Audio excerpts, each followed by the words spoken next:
Good afternoon, everyone. China's pork reserves are about to run out in just mere months.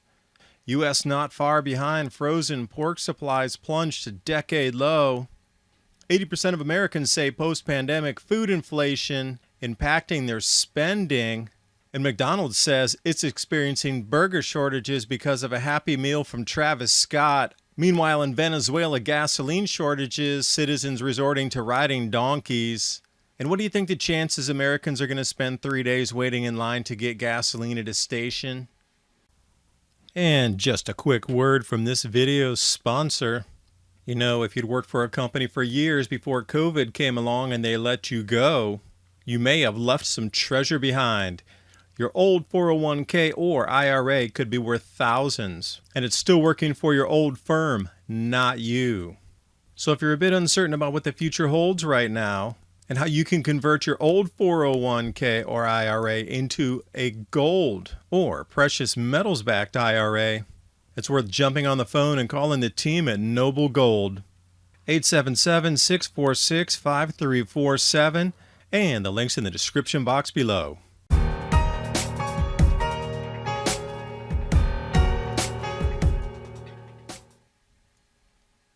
Starting off here overseas, China.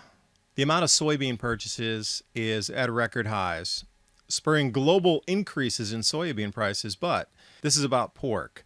The strategic pork reserves in China are running out in mere months. We've seen the same thing in Australia, about to run out of rice in mere months. But when Chinese state media says the country's pork reserves are at dangerously low levels, that's a huge problem. They rarely come clean with massive food shortage news. And it appears that almost all the pork has already been used. But that would make sense because these once-in-a-400-year floods that have slammed China in the central, southern, and northern grow zones would obviously affect the poultry and swine production throughout the country, as well as the grains. China has a massive problem right now. Is there enough grain across the planet to feed it and satiate it? Is there enough meat across the planet to satiate China's demands? We're soon going to find out right here, rolling into harvest season beginning now. China had a small reprieve with the wholesale pork prices skyrocketing in the beginning of the year to all-time record highs. Pulled back on the green arrow, but once it does the next dip, it's back to the moon, straight north again. Can you imagine if China does not have pork, what the prices would be at that point? Think about that across the planet in any country you're in. If the food that you have as a main staple in your society dwindles to almost nothing, people will pay anything for it. There's going to be runaway food inflation. Now, the U.S. is not far behind because we have to go to 10-year lows in pork cold storage facilities, frozen pork in the U.S. You need to go back to 2011 to find the same amount of stored poundage. And this comes right down to it. If China's going to be offering massive money, these are business people that are holding these reserves. Do you think if somebody's going to offer you 5, 7, 10x the going rate on the market that you wouldn't sell it to that company or country? Of course they would. Look at the Irish potato famine. That wasn't about a lack of food. It was about the farmers that were controlled by the landholders were forced to export the food while the very people in the country starved. Business is business. Citizens mean nothing in the flow of the corporation. Understand that, and you'll see where the food prices are going and your availability of foods. There's always going to be a higher buyer than you with your money. And over off Zero Hedge here, really good article. I linked it below in the description box. Well worth a read through so you can see all the charts. There's even more than I put in the next 3 slides here. 80% of Americans say post-pandemic food inflation is impacting their budgets. We're being slammed by food prices. 90% of the respondents say they're worried about food prices in the grocery stores climbing.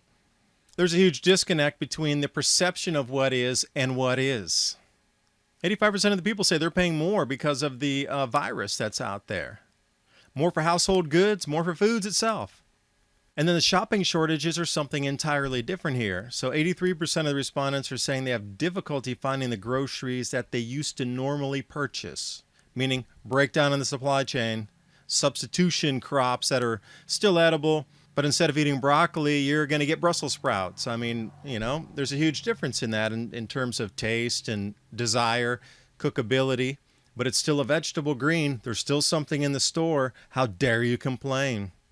78% say they're having difficulty finding household goods that they used to. And that includes cleaning supplies and that sort of thing.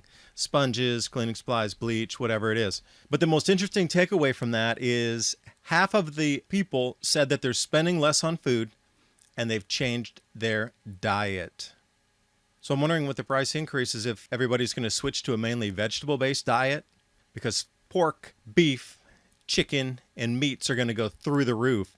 If you're not raising your own animals at the moment, it's going to get really, really, really expensive for you to obtain meat in the future. And China's just a bellwether for the rest of the planet. What happens in China first is going to happen in the rest of the world. And during every grand solar minimum, the Chinese dynasties always collapsed, and we're back into another one. So you would expect it would fall as a major superpower now, and we would see it collapse. Food would be the main catalyst, and then through the rest of the world, countries that are producing that are going to have decreasing yields. We're going to start to see the same thing, copy paste across the planet. And when I bring up the meats, the things that were most impacted in their availability or pricing, what's that number one item in the grocery? Meat, eggs, milk, fish. Those top three, if you don't have your own hens, if you don't have your own goats for milk, sheep for meat, cattle for meat, whatever it is, there's a lot of meat animals out there that you could raise. Cheese to make from the byproducts. Now, if you have goats, I really wouldn't be taking the goats for the meat. I would be absolutely caring for those things, giving them little massages so they produced more milk so I could have more yogurt, more cheese, more fresh dairy. Oh, by the way, mulberry leaves, red mulberry, white mulberry, if you feed it to goats, they increase their milk production. Quick FYI there. And then the household goods, again, cleaning supplies. Of course, it's the same thing everybody was running for, the bleaches, disinfectants, and that sort of thing. Now, what's surprising for me is this. Travis Scott is now putting out a $6 McDonald's Super Combo pack here. Quarter pounder. But McDonald's says the demand for this single individual is disrupting their food supply chain. And statements from McDonald's are saying that because of this single individual with the $6 meal, there's so much demand that there's shortages on bacon, shortages on beef, sliced onions, shredded lettuce. Now, wait a second. McDonald's is vertically integrated for everything. They own the farms. They own the transportation. They own the cattle ranches. They own shipping companies. Are you telling me that one guy selling a $6 meal disrupted the entire supply chain of McDonald's? This doesn't make sense. This is an excuse. Something has gone terribly wrong. If McDonald's is experiencing shortages, that is a distant early warning.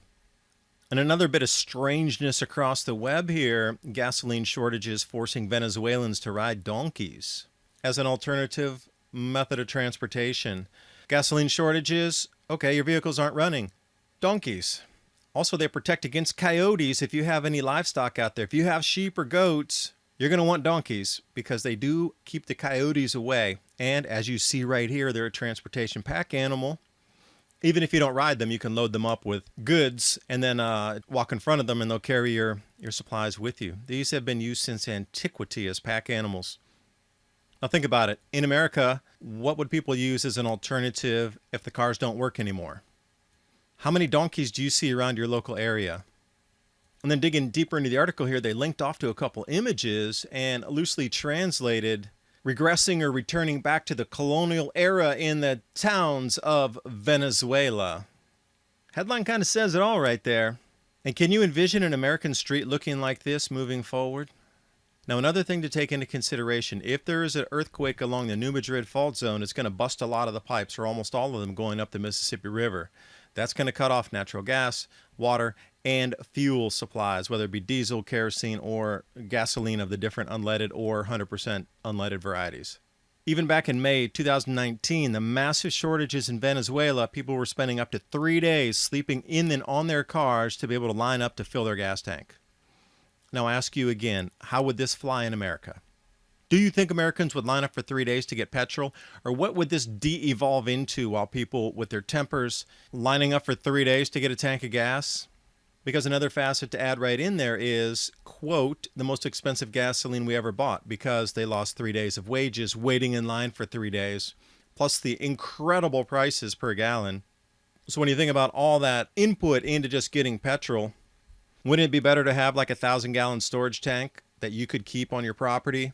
500 gallons, hey, even 100 gallons with like 25-gallon storage tanks, whatever it is, so you have petrol.